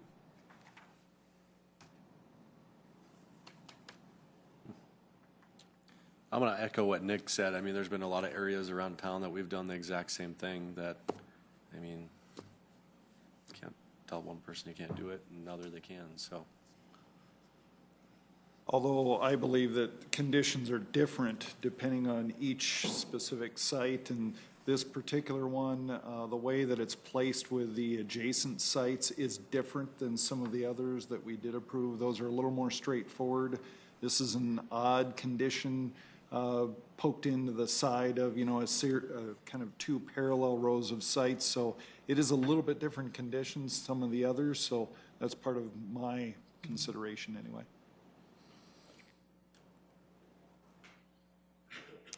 Mr. Chair, if I could ask a clarifying question. So if we do not approve of this, then they can build the deck, is that correct? That is correct. Okay.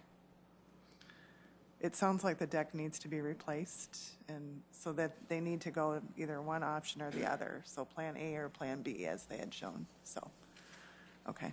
I think either way they can build the deck. Jason, is that correct? Yep.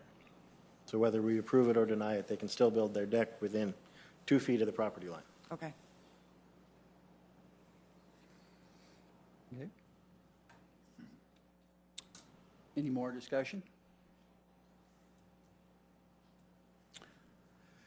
Hearing none, all in favor of item 20 signify by saying yes. Yes. Yes. All opposed, same sign. Yes. Let's do this a little different. Yeah, I got 3-3. I think it's 3 and 3. Could all those in favor raise their hand? All opposed? Tiebreaker. Exciting vote. Steve? Yes. Well, this is a tough one for me. I I see both sides of it. What Commissioner Sershin said is we have approved many of them for this. What Commissioner Irwin said about the nonconformity of the lot, it's a little bit different lot. That's the part that pushes me more towards the favor of this because it is so non-conforming. I'm going to vote for approval of this. Item 20 passes. Item 21,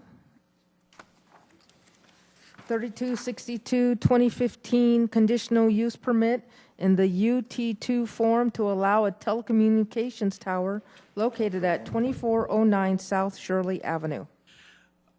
This is an application by Kurt Walter representing Verizon Wireless. They are looking at constructing a 100-foot telecommunication tower on the west side of the existing Cracker Barrel restaurant parking lot on Louise and 29. Verizon proposes to install a telecommunications facility on the property owned by Cracker Barrel. The structure will be 100-foot tall, a stealth monopole. A 12-foot by 17-foot Verizon wireless equipment shelter would be placed on the platform at the base of the facility. The platform will be above the existing floodplain. Because the subject application has provided clarity to indicate the nature, location, and extent of the work proposed, staff does recommend approval of this conditional use permit. Any questions from the Commissioner from the Commissioners of staff? Yes.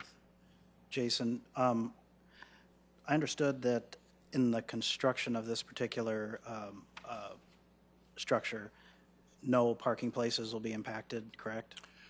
Correct. They, as you can kind of see on this drawing, it's a little bit difficult to see, but they are running, when they platted off this property, they are running a thin strip on the north side of this existing parking lot, and then they're gonna catch that existing kind of triangular lot along Louise, so there won't be any parking spaces taken as part of this replat or as part of the tower construction. It's kind of a little bit difficult to see on this map, but we've worked with them to try and get that platted off, so. So this structure is where the Lot 3 information is that Louise right there? Just a sec here.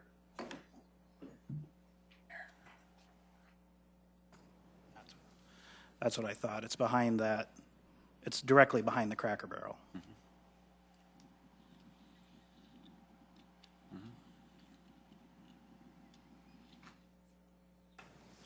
On that kind of grassy area there. Yep. Thank you. Right, Chair. Is there any concern with the Falldown area being in a parking lot and a driveway?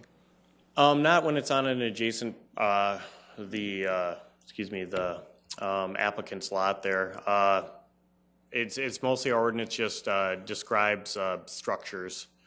If it can't be within the 100-foot or whatever of a structure, the nearest structure not located on the existing property, so. Okay. Is it going to be designed like a Cracker Barrel? That means Cracker Barrel is aware of the tower going up, so we wouldn't, I guess, take them into consideration for the fall down. So otherwise, we probably wouldn't have cell towers anywhere because they're all located pretty close to a structure. No, I was saying, was the design going to be into a Cracker Barrel? Oh, I don't know. I'll have to ask them. What's the rocking chairs in front of it? What are you thinking? All right. Any other questions of staff? Thank you. Would the petitioner please come forward?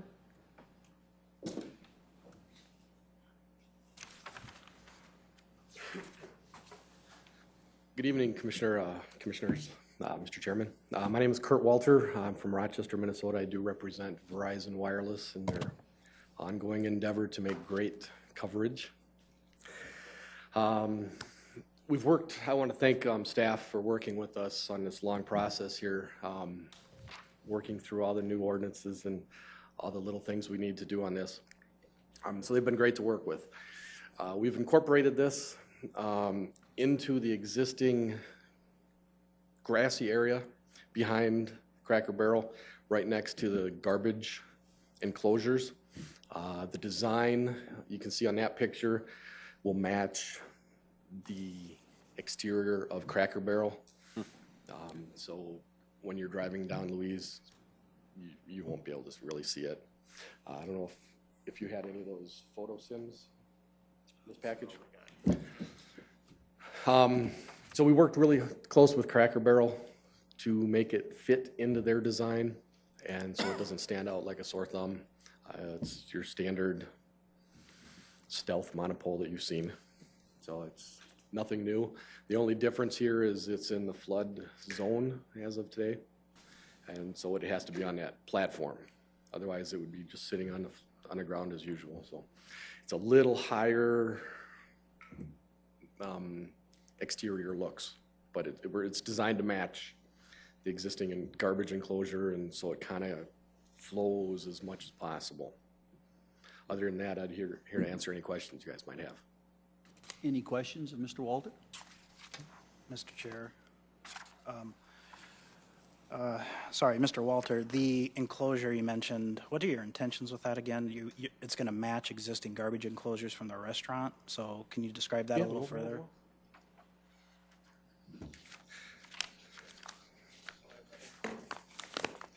I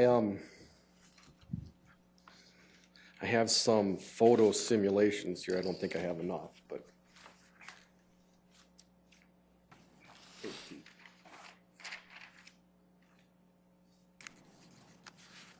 That'll give you the best look. Move it over to the right just a touch. On the left is the enclosure, the existing enclosure for the garbage, and where the gentleman is standing is our shelter and the fence around the proposed pole. So it's going to match the structure, the fencing around the existing garbage, which also matches the existing Cracker Barrel building, restaurant building. So that's basically what it's going to look like right there. Thank you. The special information section we're seeing here also states there's proposes to install a stealth tower. So can you talk to us briefly what the capacity is of a stealth tower versus a standard one with all the nubs coming out of it?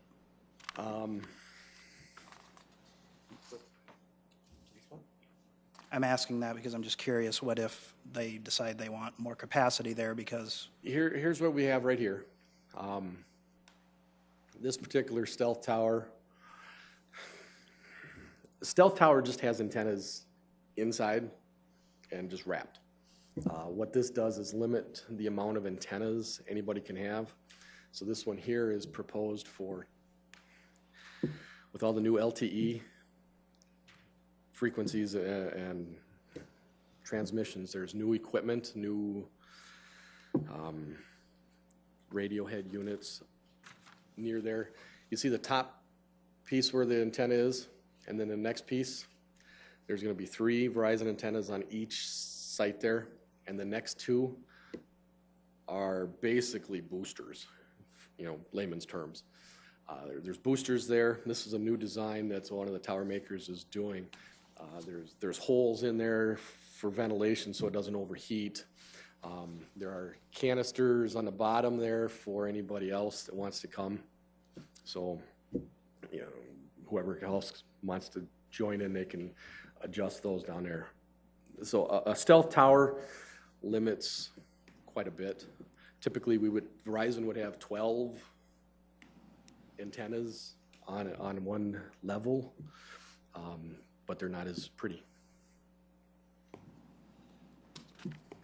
One last question, if I could, Mr. Chair. The tower itself, as we talk about fall down, where's the critical failure point going to be at this thing if it does decide, or if, sorry, it doesn't decide it, but if it were to fall, where is it most likely to do that? At about the 55-foot level, 50-55. The engineers typically write us a letter that says these are designed to, if they should fail, they would break like a straw, just basically bend over on themselves. These will not tip over like a tree. they're designed that way. I could say they'll never. But they're designed to never tip over like a tree. They're designed to collapse on themselves. Nothing would or should hit the ground. It would just hang and dangle, in theory. I've never seen one fail, so once we do, we'll have more ideas if they do that. But these are designed, I believe, in South Dakota for half an inch of ice and 70-mile-an-hour winds, something like that, whatever the FCC requires at this point, so. Okay. Okay, any other questions? Thank you. Thank you. Is there anyone else from the audience who'd like to address this item? Yeah, it looks like we've got them.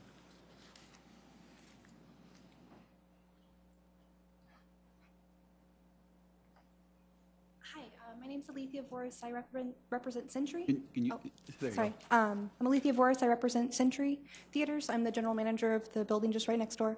And he actually answered the questions I had about if it fell, since it's right on our property line, what would happen, because I want to make sure that it doesn't fall into our parking lot, onto people's cars. That was our main concern, but he answered that. Okay, well, thank you.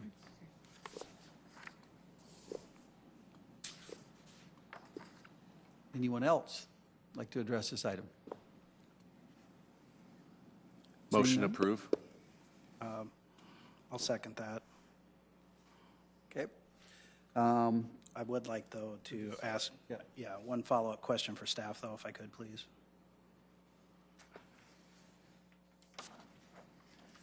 The way this is worded, Jason, does this bind this group to put up a stealth tower?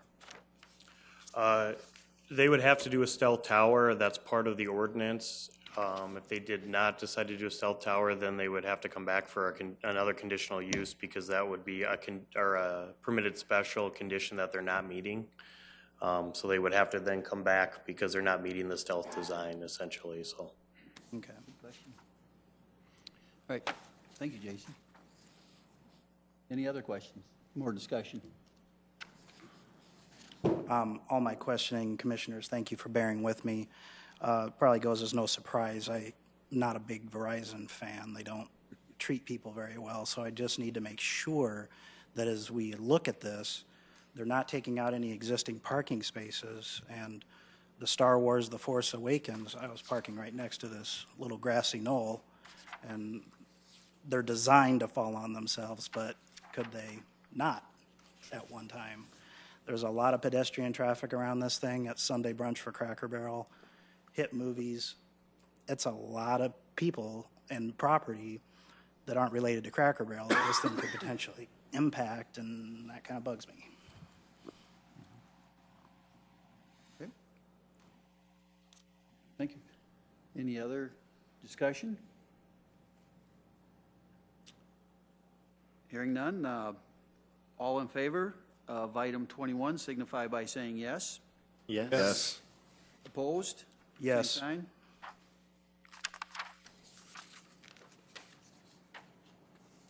Item 21 passes. Item 22, 4153, 2016, conditional use permit in the DD2 form to allow a family daycare located at 1315 West 31st Street. The applicant here is Tammy Durham, and she is requesting a conditional use to allow an in-home daycare. In-home daycare is one that allows between 7 and 12 kids, a maximum of 12 kids. The applicant was unable to obtain the petition signed by 75% of the adjacent property owners within 250 feet, and that is why the conditional use permit is required. I believe the applicant can speak a little bit more to that, but I believe it was more of not being able to get people home than people against it. Because the application has provided the clarity to indicate the location, nature, and extent of the work proposed, staff does recommend approval of this conditional use permit with the following stipulations. The adequate and outdoor play area is protected by a 4-foot barrier such as a fence, wall, berm, or hedge, and the zoning permit shall state that the health department license is required before the beginning of operation. Thank you. Any questions of staff from the commissioners? Is the petitioner here? Please come forward and state your name and address. Tammy Durham, 1315 West 31st Street. Anything else you'd like to add to this? Not really. I don't plan on having up to 12 kids. I only plan on having about 8. And everything is fenced in the backyard, and I do have a city license. Okay, thank you. Any questions from the commissioners for the petitioner? Thank you. Is there anyone from the audience that would like to address this?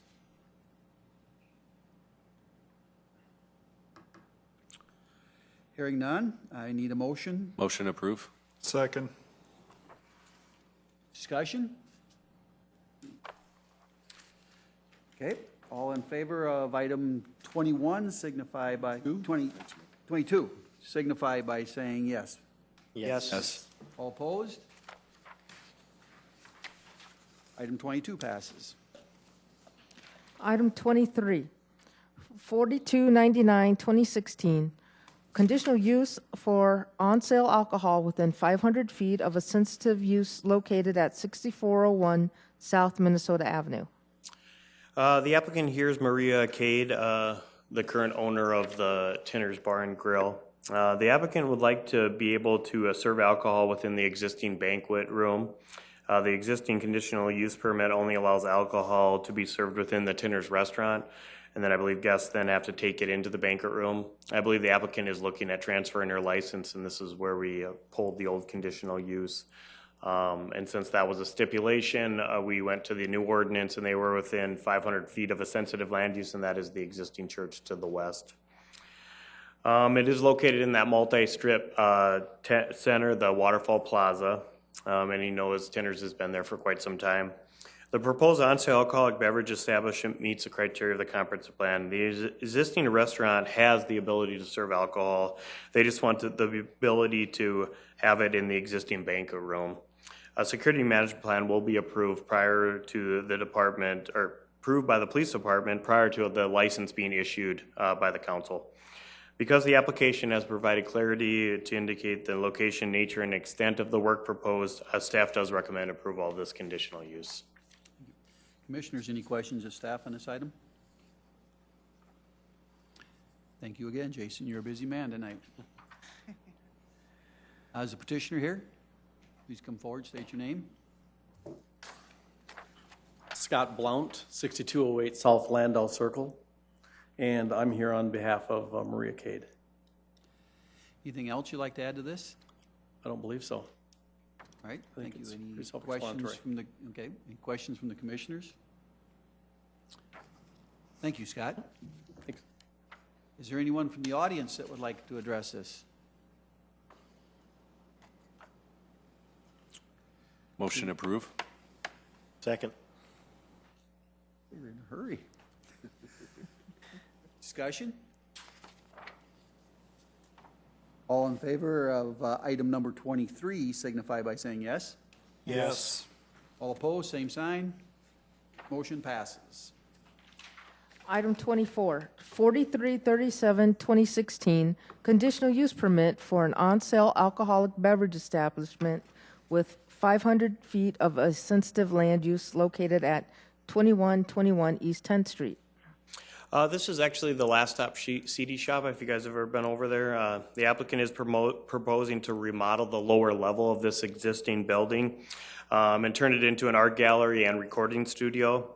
They would like to offer the option of customers to purchase beer and wine as they utilize these new renovated spaces. The proposed on-sale alcoholic beverage establishment meets the criteria of the comprehensive plan. The existing business would like to serve wine and beer to the customers of the newly constructed gallery and recording studio in the existing basement.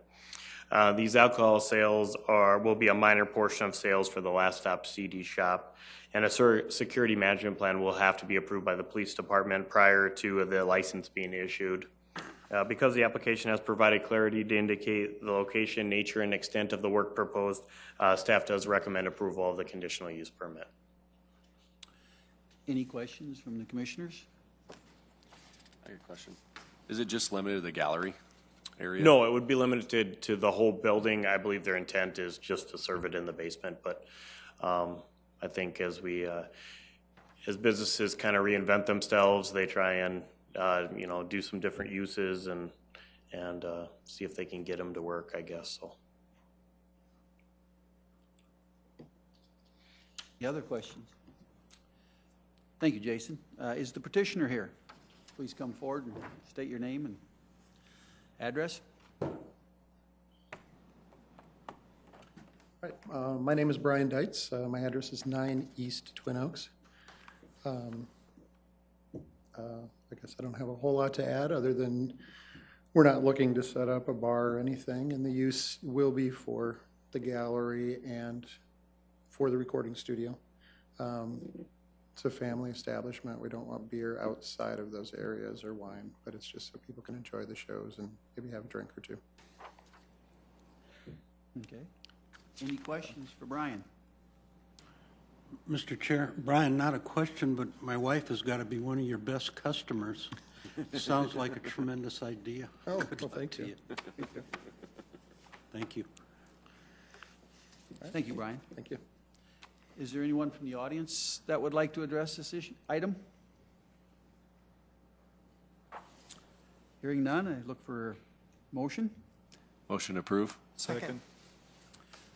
Discussion? You know how I'm going to vote. All right. All in favor of item 24 signify by saying yes. Yes. Yes. All opposed? Motion passes. Item 25, 3923-2015, alternative site plan for an alternative landscape plan to allow the required front yard trees outside the front yard setback located at the northeast corner of East 57th Street and South Hosta Avenue.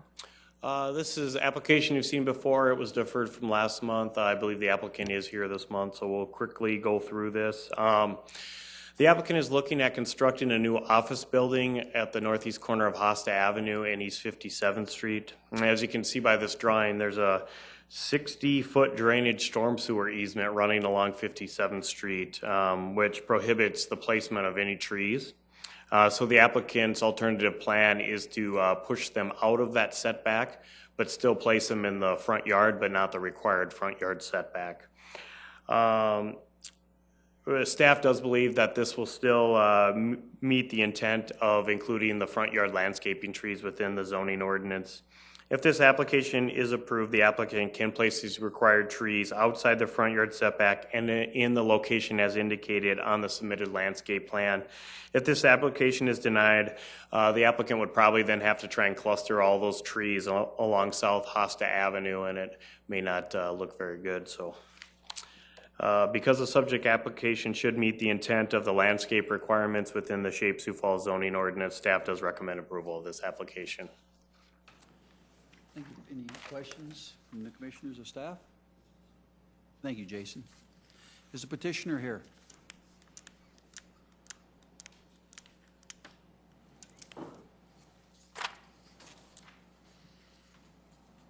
Glenn Ackerman, Harrisburg, South Dakota. I'm just here to answer any questions. Any questions from the commissioners? Thank you, Clint. Yep. Anyone from the audience would like to address this? Hearing none, I need a motion. Move for approval. Second. Any discussion? Makes sense. Mr. Well, Chair. I think that's a good example of common sense adjustments and maintaining kind of the intent of the ordinance, which just makes a lot of sense. You're here. Okay. With that, all in favor of item number 25 signify by saying yes. Yes. Yes. All opposed, the same sign. Item 25 passes. Item 26, 4376, 2016, Initial Development Plan Amendment for the University Hills Pedestrian-Oriented Planned Unit Development and Village Planned Unit Development located at the northwest corner of West 60th Street North and North Marion Road. The Jared Smart is the applicant, and he's requesting approval of the amendment to allow dwelling units on the first floor of one of the buildings that he indicated as a mixed-use building. It is located kind of in the south portion of the lot, just west of the intersection of 54th and North Marion Road. Just a little history on this. This 39.9 acres was originally zoned the University Hills Village Plan Development District under the 1983 ordinance.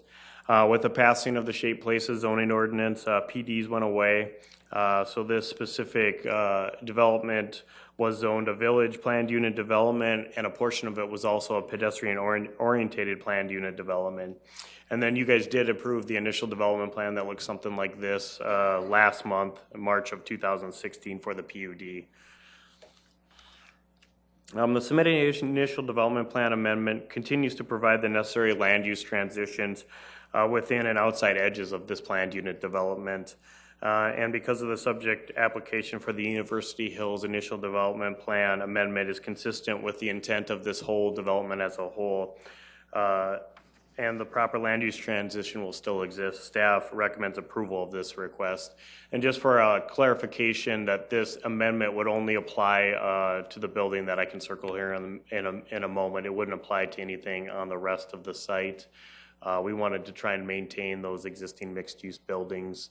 And if they came in and wanted to change it, they would have to provide documentation for each one and each reason why they think mixed use wouldn't work. So, thank you. Any questions from the commissioners of staff? Thank you, Jason. Is the petitioner here?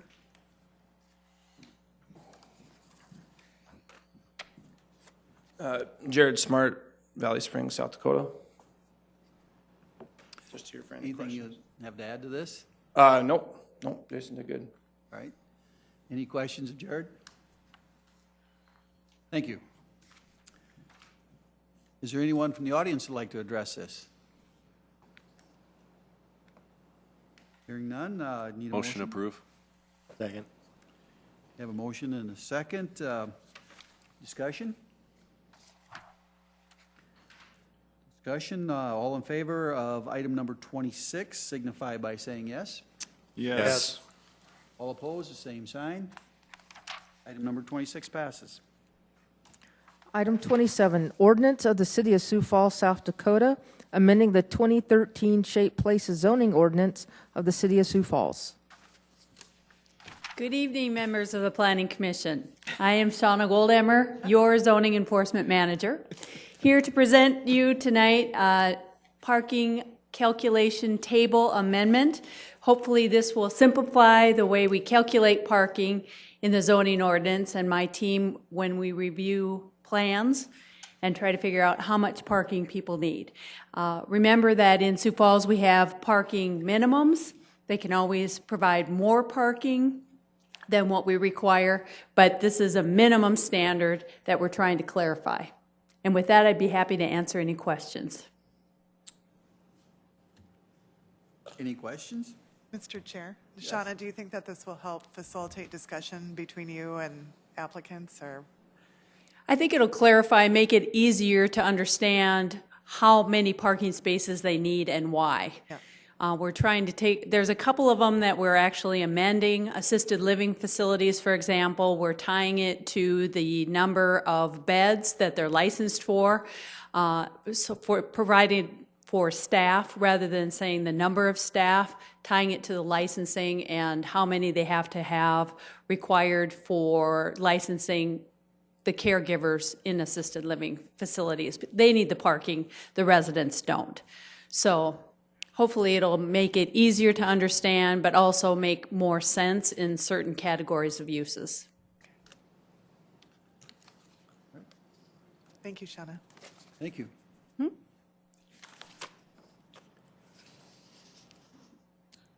Mr. Chair? Parking calculations are always the most exciting part of the night, so I'll move for approval. I'll second that with the same logic. All right, I have a motion and a second. Any discussion? Mr. Chair? Anybody in the audience that wanted to speak to the item? Is there anybody in the audience? This is anybody in the audience, no. We already have a motion and a second, so. Oh, I know. I just asked the question. All right. While I would have thought that a parking ramp at every assisted living facility should be mandatory, I think we can work with this. I think we're getting a little punchy here.